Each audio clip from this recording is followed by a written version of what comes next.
Assalamualaikum warahmatullahi wabarakatuh. Hai teman-teman, balik lagi sama aku Fitri Anggreni. Jadi di kesempatan kali ini aku bakal mencoba untuk melakukan uji praktek yaitu uji non parametrics, di mana itu ada 4 tipe uji.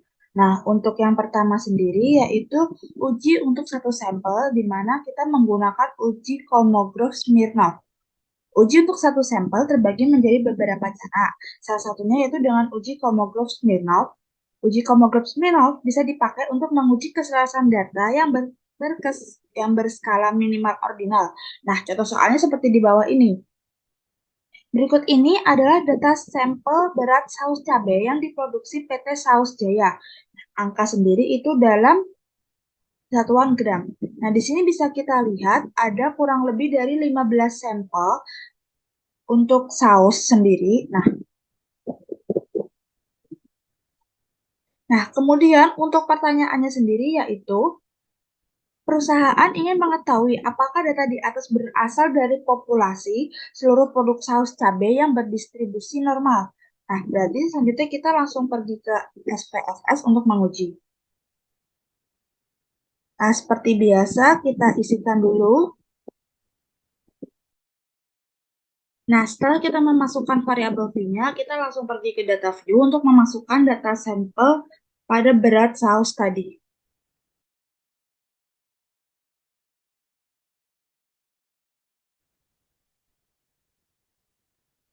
Lalu ke non-parametric test, lalu legasi dialog, kemudian kita pilih yang bagian one sample test. Nah, di sini langsung pada bagian berat, kita masukkan ke atas variable list, lalu untuk distribusinya normal, kemudian kita oke. Nah, di sini bisa kita lihat dari hasil tesnya, di mana N-nya itu sama dengan 15.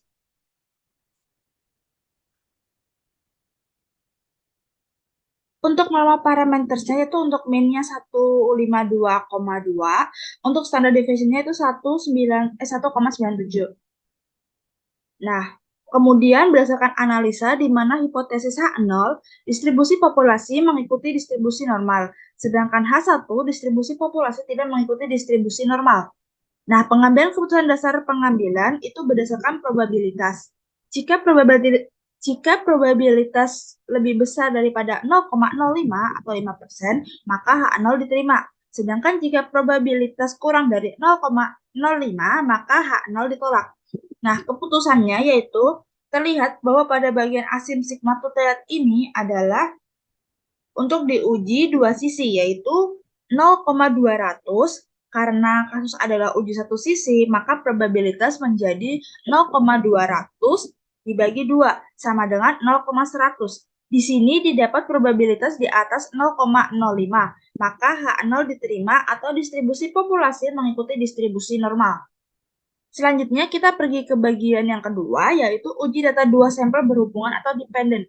Nah, di sini menggunakan uji peringkat bertanda Wilcoxon.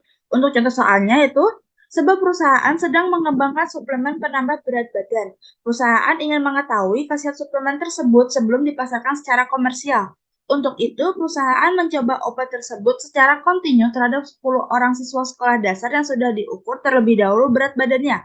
Selang 3 bulan kemudian, siswa tersebut diukur berat badannya lagi untuk mengetahui apakah ada peningkatan berat badannya yang nyata. Nah, berikut adalah hasil pengukuran tersebut. Jadi, udah kita lihat di sini ada sampel 10. Nah, jadi kita langsung pergi aja ke bagian SPSS-nya.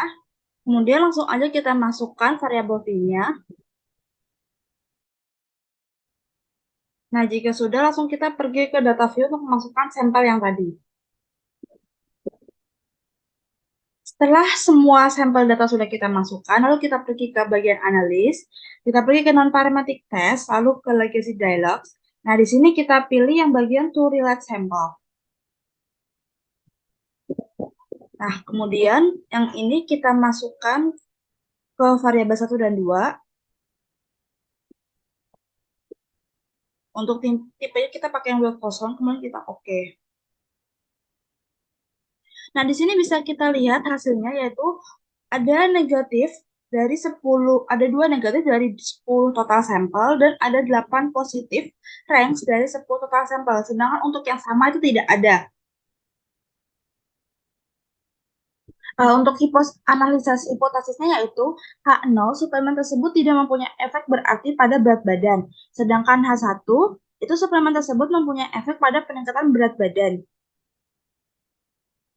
Karena statistik dihitung berdasarkan probabilitas, jika probabilitas kurang dari 0,05 maka H0 ditolak. Sedangkan jika probabilitas lebih besar daripada 0,05 maka H0 diterima. Di sini bisa kita lihat dari ASI sigmanya yaitu diuji dua sisi adalah 0,016. Karena kasus adalah uji satu sisi, maka probabilitas menjadi 0,016 dibagi 2 menjadi 0,08. Di sini didapat probabilitas di bawah 0,05, maka H0 ditolak atau suplemen tersebut memang tidak mempunyai efek yang nyata untuk menaikkan berat badan. Nah, kita lanjut ke uji yang ketiga, yaitu uji data dua sampel tidak berhubungan atau independen. Kita menggunakan uji Mann-Whitney. Nah, untuk contoh soalnya sendiri yaitu sebuah perusahaan yang bergerak dalam penjualan alat kesehatan ingin mengetahui apakah para penjualnya membutuhkan pelatihan untuk peningkatan kinerjanya. Maka dibentuklah sekelompok salesman yang diberikan pelatihan dulu sebelum melakukan penjualan. Kemudian kinerjanya dibandingkan dengan kinerja salesman yang mendapatkan pelatihan. Nah, berikut adalah hasil dari dua kelompok tersebut. Jadi di sini bisa kita lihat ada hasil kurang lebih ada 20 hasil dari data. 25 ding. 25. Nah, kita langsung pergi ke SPSS-nya. Nah, lalu kita ke bagian variabel view untuk memasukkan variabel view-nya ya, seperti biasa.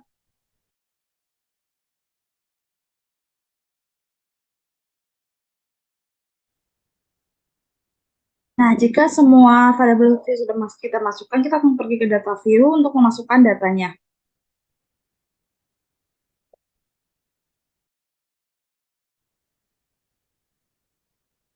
Jika semua data sudah kita masukkan, lalu kita pergi ke bagian analis.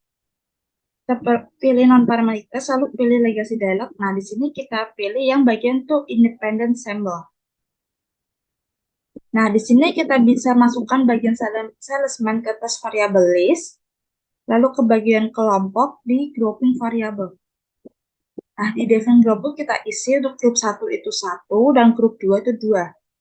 Continue. Dan lalu dengan test type-nya itu kita menggunakan main between new. Nah, oke.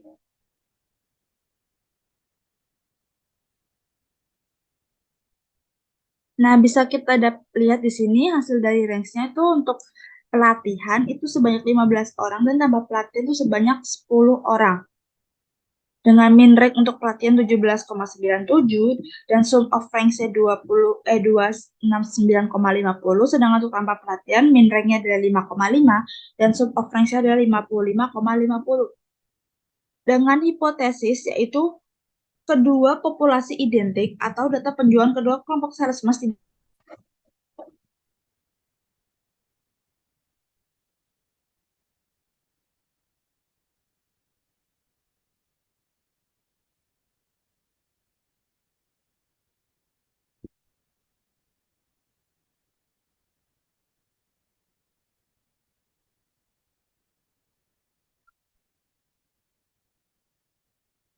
Ya, berdasarkan hasil ini bisa kita lihat bahwa hasil dari analisa hipotesis yaitu H0, kedua populasi identik atau data penjualan kedua kelompok salesman tidak berbeda secara signifikan.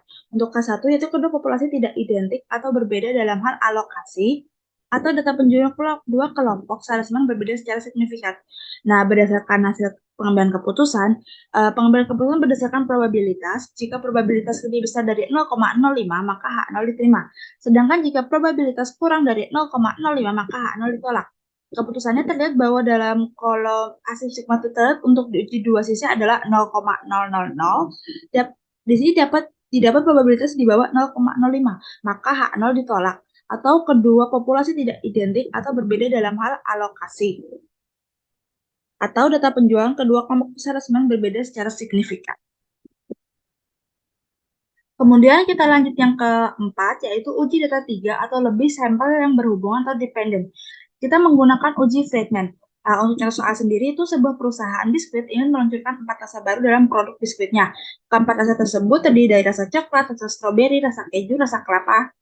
Perusahaan ini mengetahui bagaimana tanggapan konsumen terhadap keempat rasa tersebut dan kemudian dipersilakan kepada 10 orang untuk mencicipi lalu memberikan nilai untuk setiap rasa yang ada. Nilai yang diberikan ditentukan antara 0 sampai 100. Berikut adalah hasil penilaian ke 10 orang terhadap paket yang ditawarkan.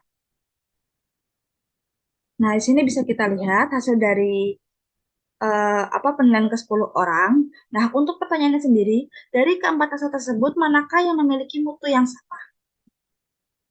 Lalu kita langsung pergi ke SPSS.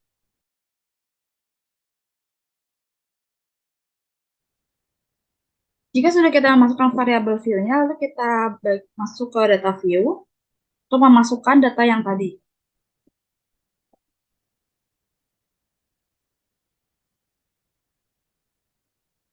Setelah sudah, lalu kita pergi ke bagian analis, lalu kita pilih yang non-parametric test, legacy dialog, dan kita pilih yang bagian correlate sample. Nah, di sini langsung kita masukkan aja semuanya.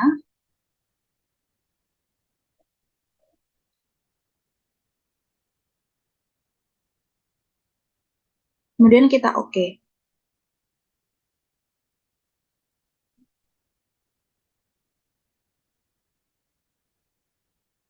Nah, di sini bisa kita lihat untuk min range-nya sendiri itu untuk coklat 3,10, untuk stroberi 1,90, untuk keju 3,80, dan untuk kelapa ada 1,20. Untuk hipotesisnya adalah populasi-populasi dalam suatu blok adalah identik atau keempat rasa biskuit tersebut mempunyai mutu yang sama atau penilaian yang sama. Sedangkan untuk H1-nya itu sekurang-kurangnya salah satu perlakuan cenderung menghasilkan output yang lebih besar dibanding dengan sekurang-kurangnya atau perlakuan lain. Nah, pengambilan keputusan itu berdasarkan dengan probabilitas, di mana probabilitas jika lebih besar dari 0,05 maka H0 diterima. Sedangkan jika probabilitas kurang dari 0,05 maka H0 ditolak. Untuk keputusannya itu terlihat bahwa pada kolom sigma ini yaitu untuk digi dua sisi adalah 0,000. Di sini didapat probabilitas di bawah 0,05 maka H0 ditolak atau sekurang-kurangnya salah satu perlakuan cenderung menghasilkan output yang lebih besar dibanding dengan sekurang-kurangnya salah satu perlakuan lain. Atau dalam kasus ini, sekurang-kurangnya salah satu jenis rasa mendapat penilaian yang lebih besar dibanding dengan sekurang-kurangnya salah satu rasa yang lainnya. Baik, sekian penjelasan dari saya. Kurang lebihnya mohon maaf. Wassalamualaikum warahmatullahi wabarakatuh.